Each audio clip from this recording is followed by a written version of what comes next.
Did you know that Colby is one of America's few original cheeses? And it includes one unusual step that gives it its signature springy texture and mild sweet flavor. So in this video, I'm going to show you the easy way to make Colby cheese at home from start to finish, even if you're a total beginner. If you've never had Colby, the good news about this cheese is that it is ready to be eaten after between 1 and 2 months of aging. There is not a very long wait time at all. Now, to keep this super beginner friendly, I'm showing you the process in 5 stages using my cream method so that you always know what to do next and do not lose yourself in the process. If you want to follow along, grab the recipe and the free cream cheat sheet. Say that 5 times fast. Both of them are linked below. Oh, and one more thing about that unusual step I mentioned. It shows up in the E of cream, and it's a step that feels almost backwards the first time you do it. But don't worry, it's the reason that Colby turns out so sweet and creamy. That texture is fun. This is a fun cheese. It's one of my family's favorites for a reason. Now, before your milk can become cheese, it needs the right environment. So in the first stage, the C stands for conditioning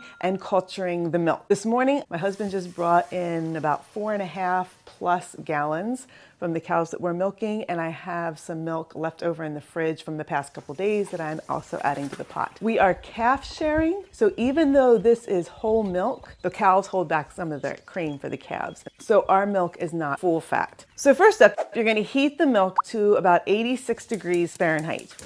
Once it's warm, or even a little bit before if you want, stir in the culture. In this case, I am using clabber, which is a fermented raw milk. If you don't have clabber, you can use cultured buttermilk from the grocery store or a basic freeze-dried mesophilic culture such as Flora Danica.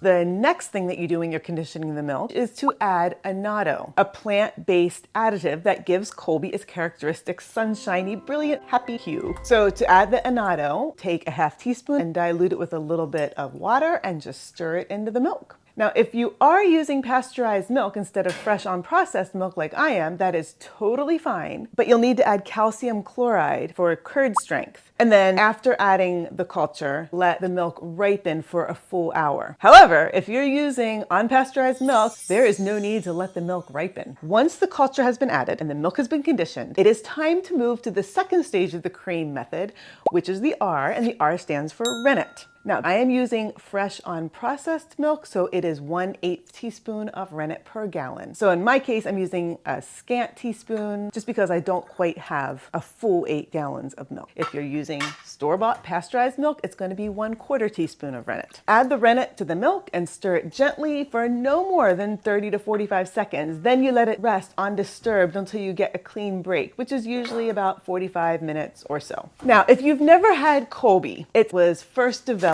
nearly 150 years ago here in the United States, and it is traditionally sold in long 13-pound cylinders. It's also the cheese behind Colby Jack, a marbled cheese that is also extremely popular.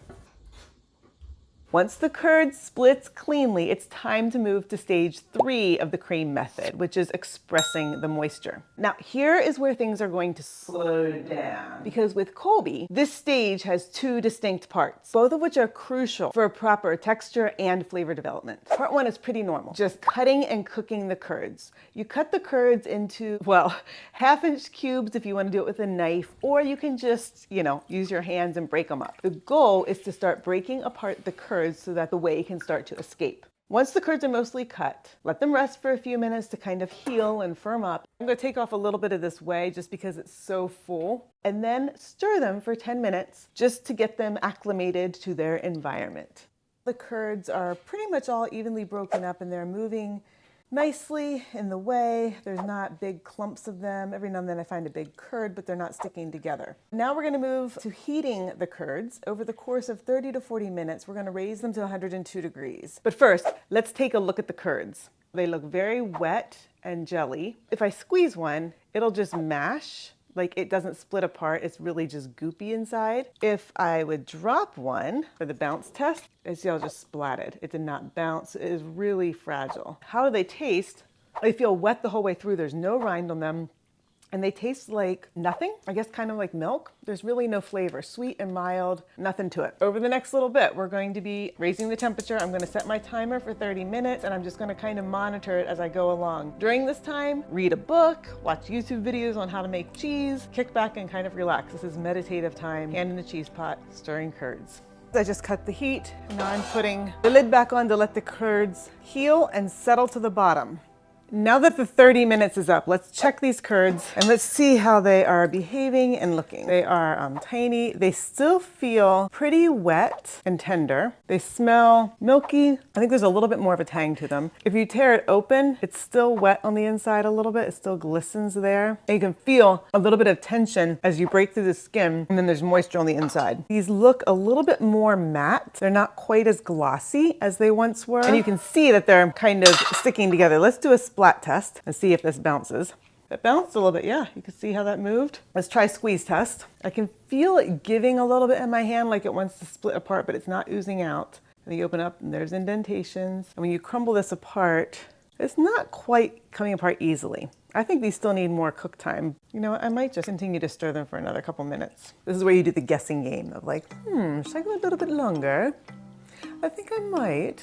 In my heart of hearts, I think they could probably benefit from another 5 to 10 minutes of stirring, but I am not going to do that because I don't want to. So we'll see if I pay the price later. So let the curds settle. So now we are in part 2 of the E stage. We're going to wash the curds. Washing curds is a normal step with many cheeses like Gouda and Havarti, but here's the twist. Instead of using warm water or hot water or same temperature water, we are going to use cold water. Colby is one of the only cheeses I think that use a cold water wash. So why do we use cold water? Well, as with any wash, hot or cold, you're removing some of the lactose, which makes a sweeter cheese. So that's one reason. But with the cold water, we're doing 2 more things. The cold water is slowing certain bacterial activity, not killing off the bacteria. The final temperature is still going to be too warm for that, but it's making them sluggish, which means that they are going to dramatically slow the acidification process, which is going to help keep the cheese sweet and mild. The cold water impacts the texture. With hot water washes, whey is continuing to be drawn out of the curds, but with a cold water wash, moisture is drawn into the curds at the same time that a skin is being formed on the outside of the curds. If you need a picture for this, think of how when you are cooling milk for yogurt, a skin forms on top of the milk. So that's kind of what's happening with these curds with the cold water. This means that you have a more moist cheese, and when you press the cheese, that skin keeps the curds from fusing into each other so that you then end up with tiny openings throughout the cheese, which is what gives Colby its springy bite. So what's the process for washing them? Well, it's going to happen in 2 stages. First off, you remove the whey to the level of the curds. You can use the first whey that you take off to make ricotta cheese if you want. I'm not bothering, I just feed it to the pigs. Okay, you can see we're getting down to the level of the curds. See how the curds are back there, and I'm starting to get little pieces, so I'm going to stop. And then you replace it with 75-degree water, so it's not cold, but it's cooler. The goal of this first wash is to drop the curds back down to 90 degrees. Give it a quick stir, get it going. 93-ish. So I'm just going to add a little bit more of the cold water. Yeah, 91. So now I'm going to let this rest for 5 minutes so that they sink to the bottom. Remove the whey again. Curds are bouncing back up, so now I'm going to add the water. And the second time, you add 60-degree water, which is even colder, and the final temp that you're dropping the curds to is 75 degrees. We're at 82, so I'm going to let this settle a little bit, then I'll skim off some, and I'll do more cold water. Almost there, 78.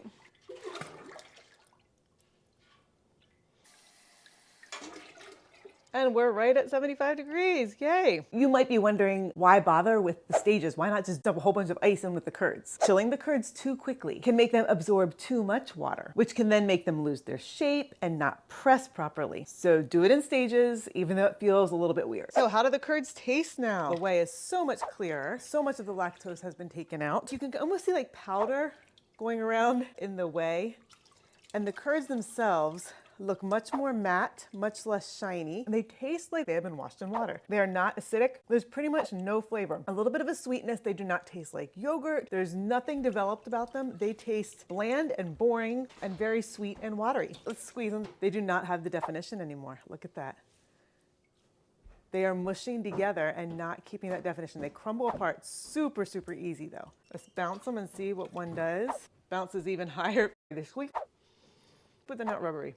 So once the curds have reached 75 degrees, you have a 15-minute chunk of time where you are resting them for 5 minutes, stirring, resting 5 minutes, stirring, resting 5 minutes, done. You can kind of finagle. I just set my timer.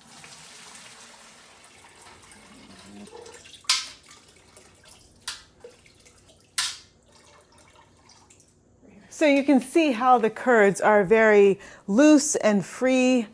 They're not sticking together at all, and this is because of the cold wash. Now that they're ready for stage 4 of the cream method, which is assembling the curd. For Colby, this has 2 parts. First, we're gonna press the curds into a wheel, and then the second part, we salt it by brining. This is a big mold. It holds about 6 to 8 gallons of milk, but often at the start, it is too high and curds will tumble out. Just to prevent having a mess, what I do is I take these 2 plastic sheets, link to them on my recommended products page on the website, and then I take cheesecloth, put that down in, and then I take clothespins and attach them to the edges. If I can find clothespins. I found one, so I'll have to use my hands. You can actually hear them squeaking as I go about this.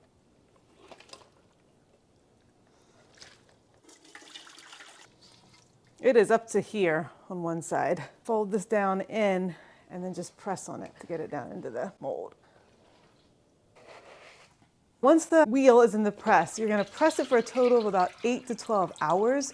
Use a light pressure at the start, gradually increasing over time. The end pressing weight should not be very hard because remember, these are moist curds and we want air in them. The goal is to get simply a smoothly knit rind for aging. This will drop pretty quickly. It's only been like a couple seconds and look at it. It's already touching. So we got to get another follower in.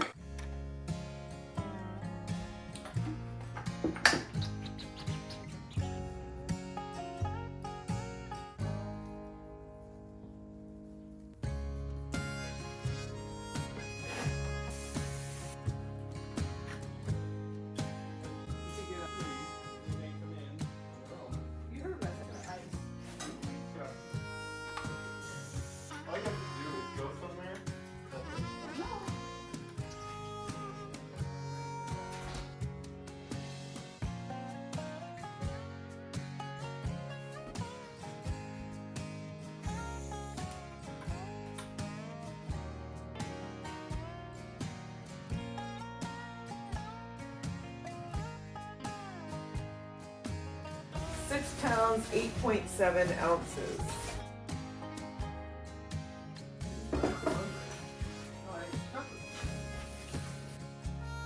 Technically it's 24 hours right now, but I'm going to go overnight because it is a fresh young cheese and it can be extra salty and we like extra salty cheeses, so now I'm going to flip it and go to the morning.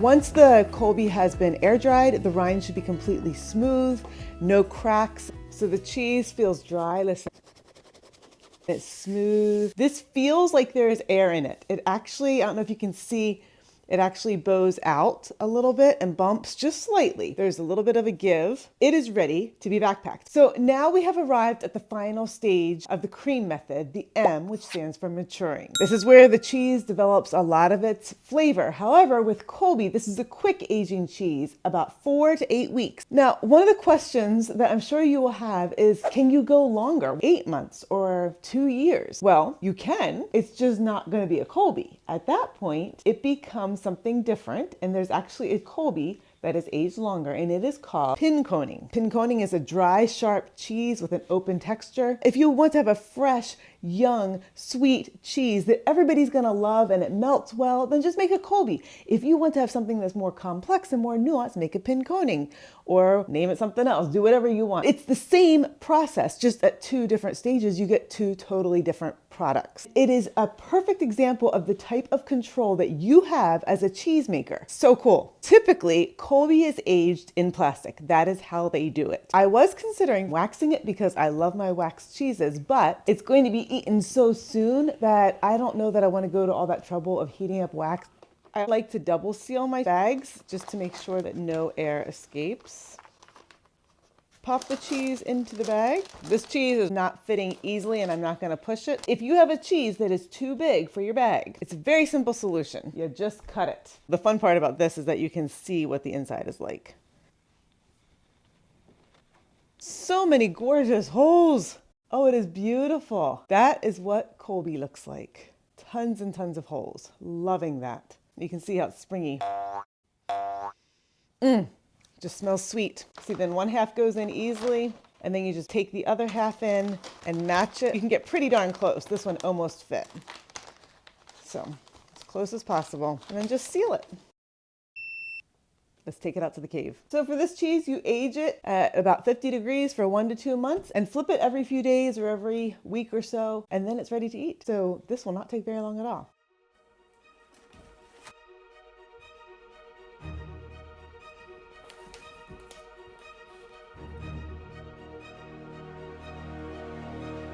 All right, friends, it is time to try the Colby cheese. It is a month and a half old, and we are going to cut into this and see how it is. This cheese is very stable. I have actually pretty high expectations for it. There's not much mystery with this one because I can see it and I just know. It's a reliable and dependable cheese. So let's cut into this and see if it is springy and sweet like I am hoping it will be. First up, you smell it. It smells like a cheese. There is a little bit of mold in the creases there, which is totally fine. For those of you who worry about this, you can just like scrape it off. I mean, even with your finger, it just comes right off. It is not a problem. It's on the outside, not gonna hurt a thing.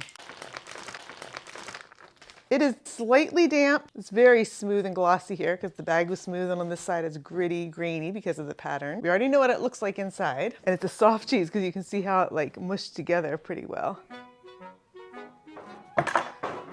Arrgh. There we go. So it looks beautiful. And let's taste this. It smells, okay, let me think how it smells. It smells sweet, it smells gentle. Does not smell funky or barny or moldy. It smells bright and creamy and smooth, light. Yeah, it's just light.